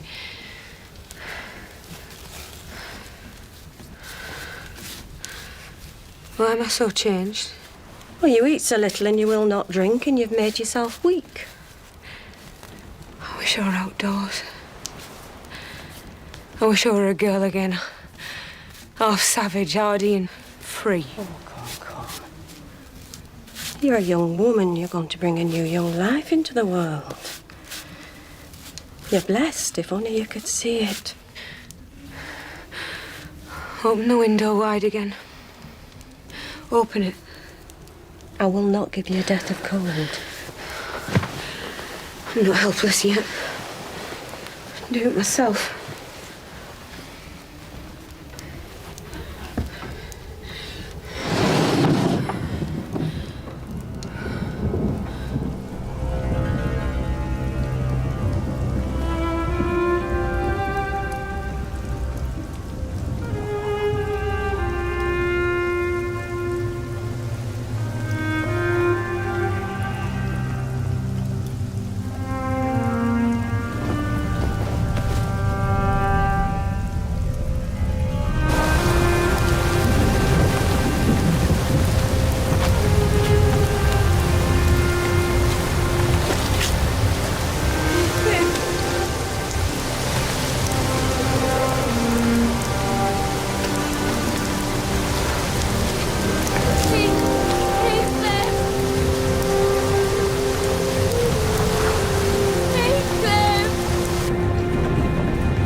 And I come home. Yes. Yes, you're home, you're home. We will wander these moors for all eternity. I thought you'd forgotten me. You know I could as soon as forget you as my own existence.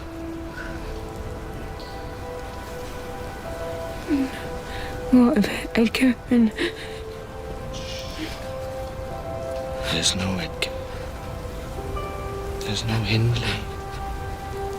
It's just you and I. It's just you and I.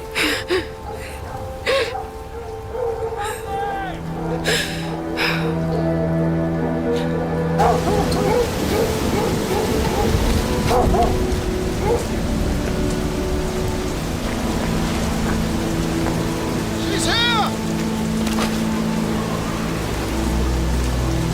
Damn you, she's here!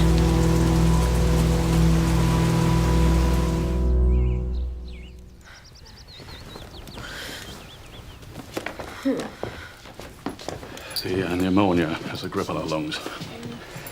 She has neither the constitution nor, it seems, the will to recover. Hell, is that all you can say? Is there nothing you It'd can be a miracle do? if I can keep her alive till she's gone full term. I believe if the child is not born tonight, neither will survive.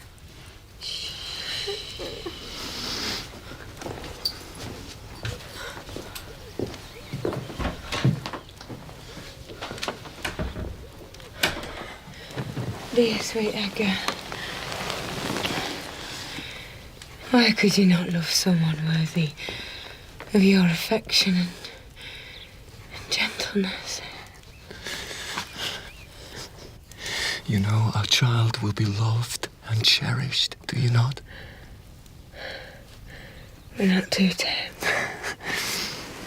Our child shall wander the moors and be free, as any child must, with your blood running through their veins.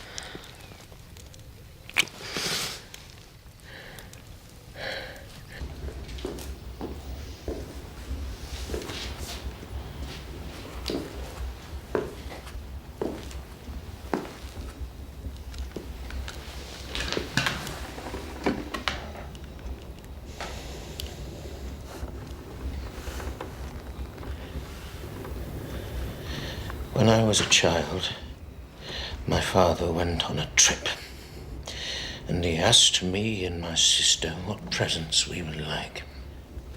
I chose a fiddle, and my sister, already a good rider, asked for a new whip. But when he returned, he did not bring us what we had asked for. He had brought you instead. Kathy is dying. And you grew and grew like a big fat cuckoo, and now look at you sitting there as if you are already master of the house. Your sister is dying. Kathy is dying. You do not fool me, Heathcliff. You wear your finer feelings like you wear those gentlemen's clothes, badly. You are nothing more than a gypsy bastard, and so your love for Kathy can only be a pretend love, and your grief for her a pretense. Don't you say her name. Don't you say her name.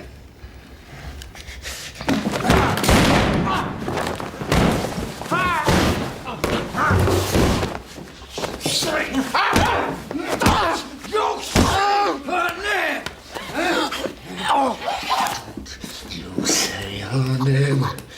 Don't you say her name. You will kill him! You'll hang for it!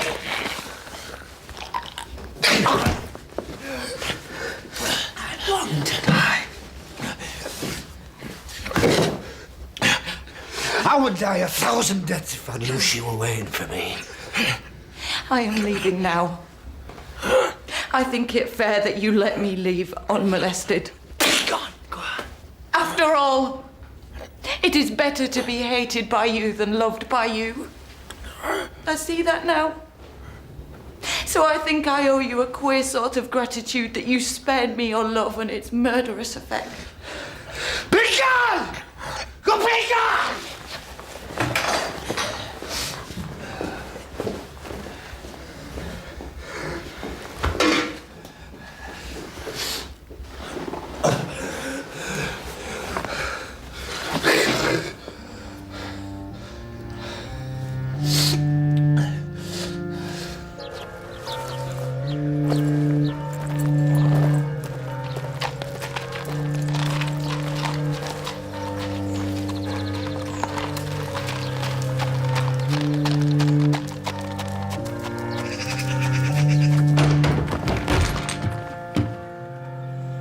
See, Kathy, I must have fight my way in.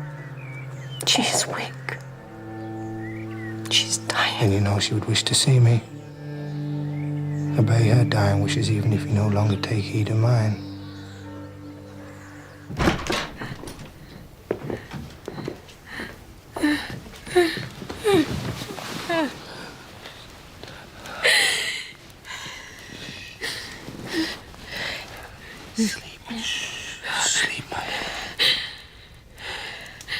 Let me die in your arms. Don't leave me. Don't leave.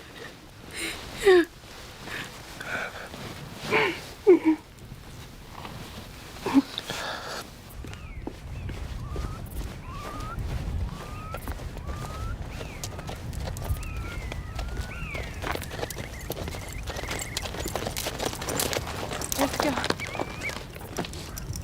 Edgar. Oh, Edgar, how sweet it feels to see you again. I beg your forgiveness. Forgiveness? I have nothing to forgive you. Then you are not angry? I am not angry. I am sorry to have lost you, especially as I can never think you will be happy.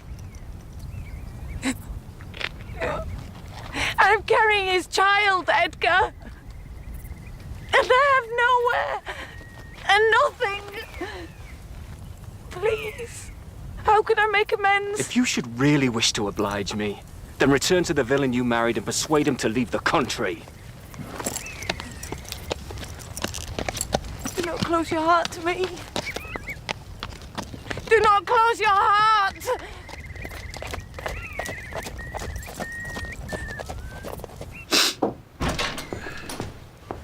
The servants are returning from church. My master will not be far behind. I cannot go. I shall not go, I tell you. For heaven's sakes, just go for 1 hour. I will come to you when the master leaves the house, please. Not for 1 minute. You must. Mr. Edgar will be up immediately. I promised her. This will be the last time. She begged me to stay. She does not know what she says. What in God's name? Unless you are a fiend, you will take her, and you will comfort her.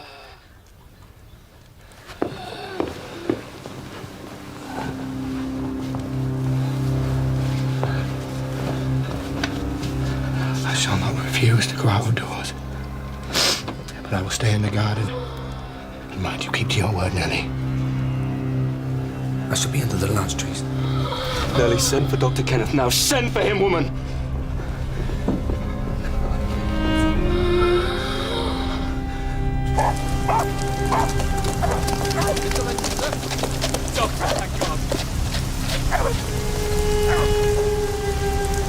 Please come. Please. Her breathing is shallow. I fear for our baby.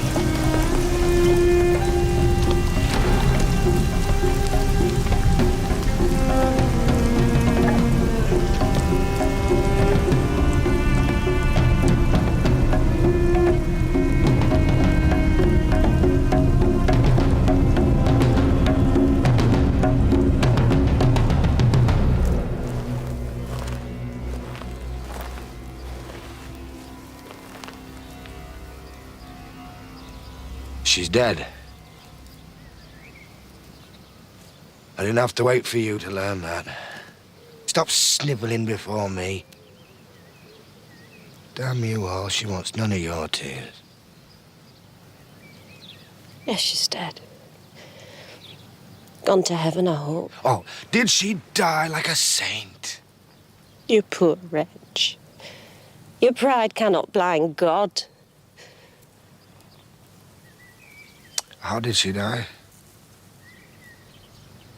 She lay with a sweet smile on her face and her baby at her breast.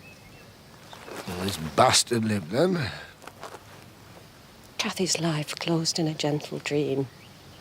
May she wake as kindly in the other world. May she wake in torment. I pray one prayer I've repeated till my tongue stiffens. Cathy Earnshaw, may you not rest. Not while I'm living.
You said I'd kill you. Haunt me then. Be with me always. Take any form and drive me mad, but don't leave me. The abyss where I cannot find you. I cannot live without my life. I cannot live without my soul.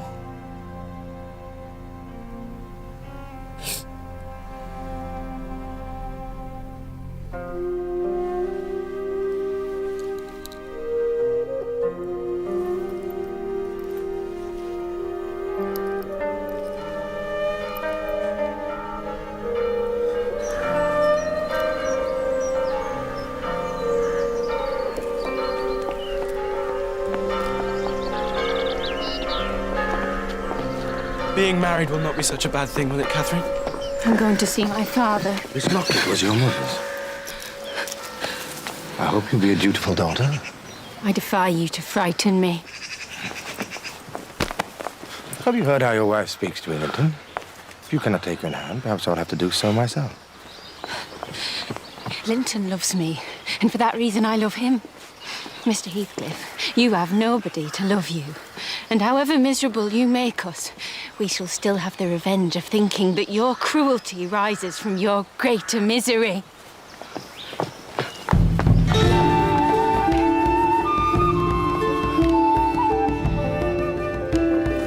Nellie, is he still alive? Yes. Yes, my angel, he is. Pa, forgive me, please forgive me.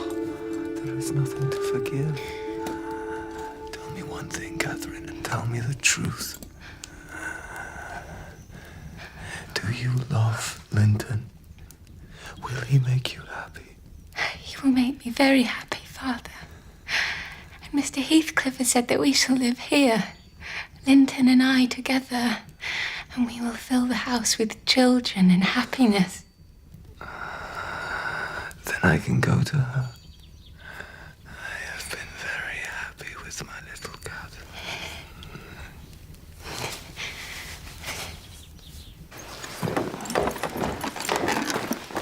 Oh, I see. Playing the loyal service to the last, are we? Make haste to get my daughter's things together. Don't oblige me to compel you. Why not let Catherine continue here? Send Master Linton to her. I'm seeking another tenant for the Grange. I want my children about me, to be sure.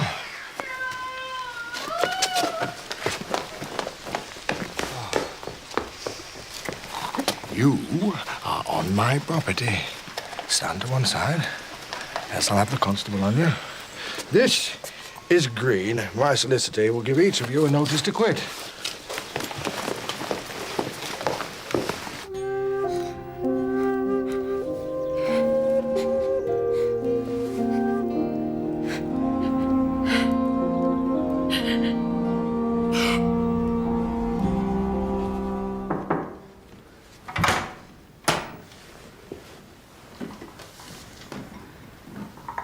Put it down there. It's cold up here. Perhaps you should come down and sit by the fire for a few moments. Just while Linton sleeps. I'll stay up here. I brought you a book. Nellie said you might like it. Thought you might be in need of distraction.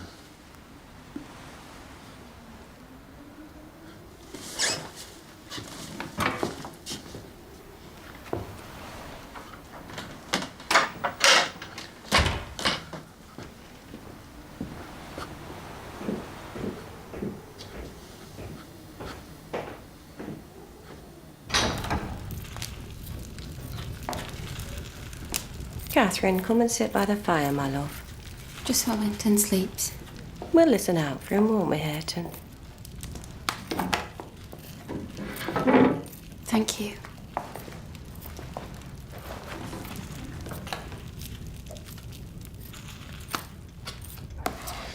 Blackwing.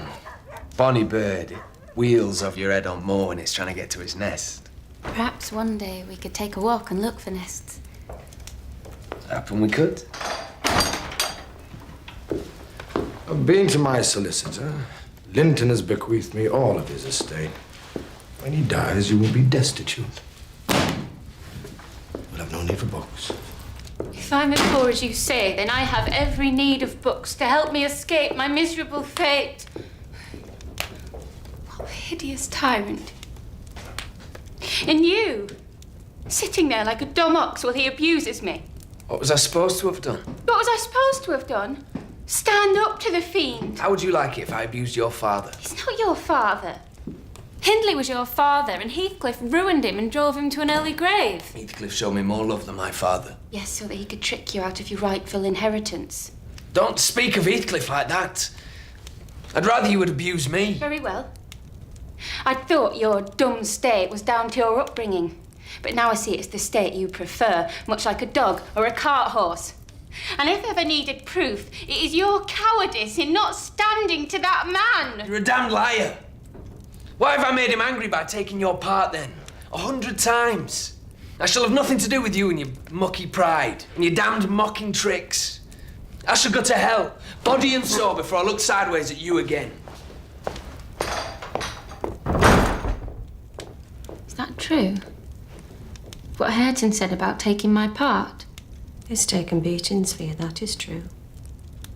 Why does he insist on defending Heathcliff? Because he is attached to him by ties stronger than reason can break. And it's cruel of you to try and loosen them.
You must come.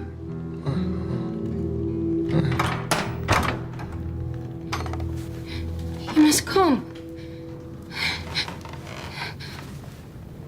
Mr. Heathcliff. My husband. Your son. He's dead. My son? Linton. Linton is dead.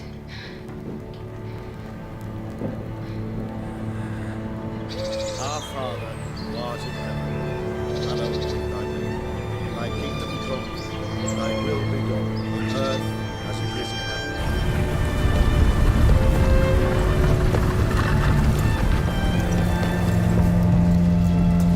Now, Catherine, how do you feel? How do you feel, Catherine? He's safe and I'm free.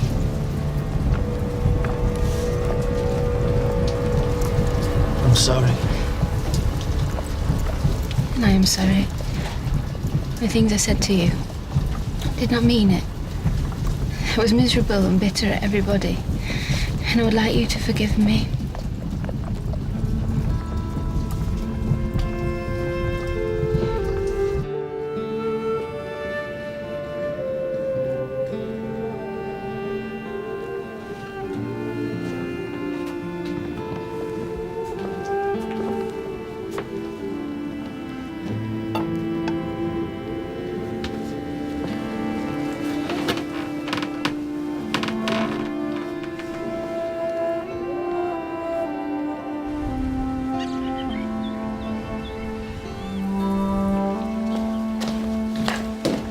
Is Kathrin not here? She was upstairs. Picked some flowers from over at Grange. Oh, did you? Seemed ashamed to waste them. They would last at summer.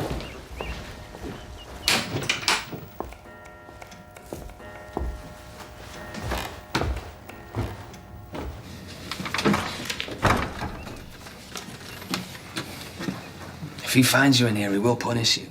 He can't hurt me. I think even he knows that. I thought we could be friends.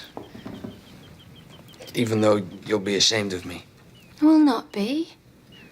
I think I would like a friend.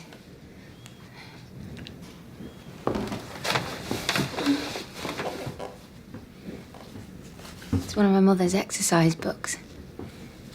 How she loved Heathcliff. What are you two doing in here? I wanted to feel close to what is left of my family.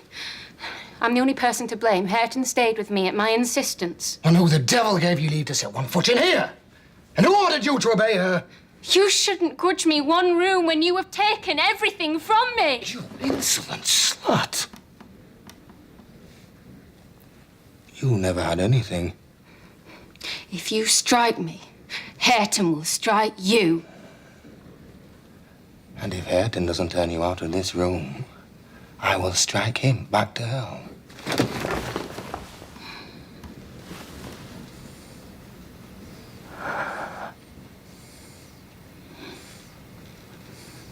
Hareton, take her.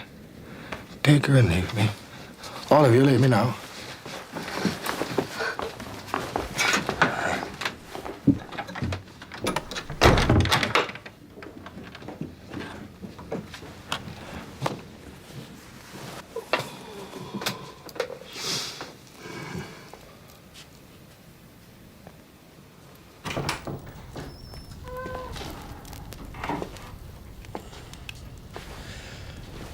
She must learn to avoid putting me in a passion. You once told me love would only bring me grief and pain and suffering. I've seen nothing in my life to change that opinion otherwise. You misled me. Not purposely, I don't suppose, but you were wrong. If that is true, then my whole life's endeavors have been wrong too. Is that what you would have me believe?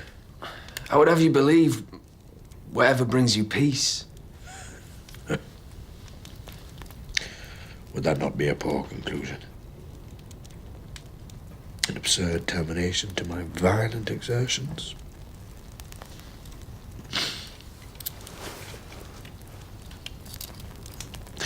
I feel for you in such a variety of ways. In the first place, your startling likeness to Cathy fearfully connected you with her, but then what is not connected with her to me? What does not recall her? The entire world is a dreadful collection of memoranda that she did exist and that I have lost her. And you have no feeling of illness, have you? No. I have not. I never felt stronger.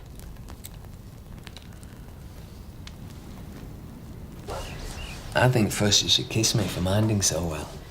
5 kisses if you read it through with no further blunders.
Ellie!